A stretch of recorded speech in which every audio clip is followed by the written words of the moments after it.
Alright mga lods, meron na naman tayong project ngayon. Ang project naman natin ngayon ay gagawa tayo ng speaker box na nakaload ay 12 inches. Yan ang ating materyales, 3/4 na plywood.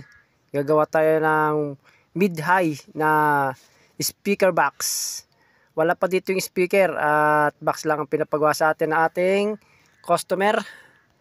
Kaya ito, sisimulan na natin gumawa. Ayan, kinating na natin ang bawat sidings, yung taas, tsaka baba. Ito naman nabuo na natin yung isa at ikakabit na natin yung panlikod niya. Yan, ganyan ang ating pagmamarking para hindi tayo maligaw kapag nilagay natin yung plywood at nakat. Ganyan siya mga lods, ang itsura ng ating ginawa.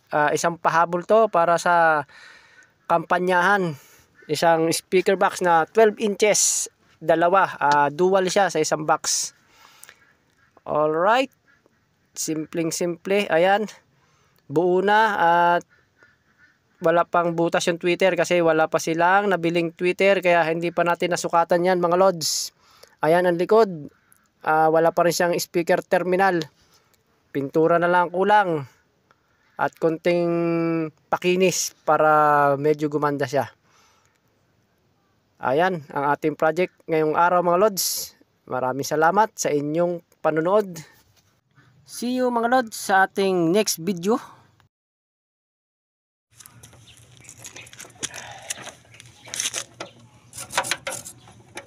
Grabe naman ito. Paano ba ito? Pabuga? Papunta dito o pahigop? Pahigop. Pa dyan ang hangin? Ba't pala dito ang alikabok eh.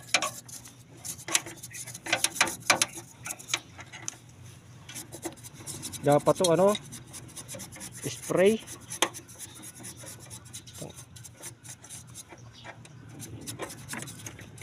Hindi rin nakuha yung sa loob. Compressor sana no. Alright mga lods. At eto naman ay magdi-discharge tayo ng freon. At kasi magpapalit ang ating kabady dito ng compressor ng chiller. Alam nyo bang bumigay ang compressor nito at ililipat lang ang isang compressor doon sa ating ipinapakitang repair. Hindi tayo nagre-repair niyan. Etong ating kabady na nagre-repair. Yan, meron tayong body na malupit maggawa.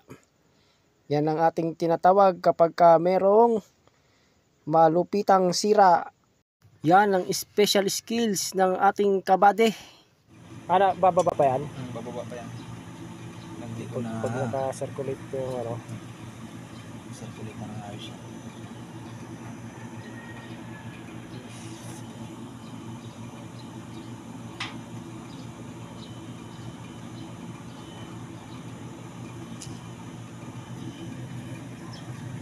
Nababa, yung iba nataas. Depende sa... Paano pag tumaas pa, babawasan? Bawas. Depende sa performance ng compressor yan.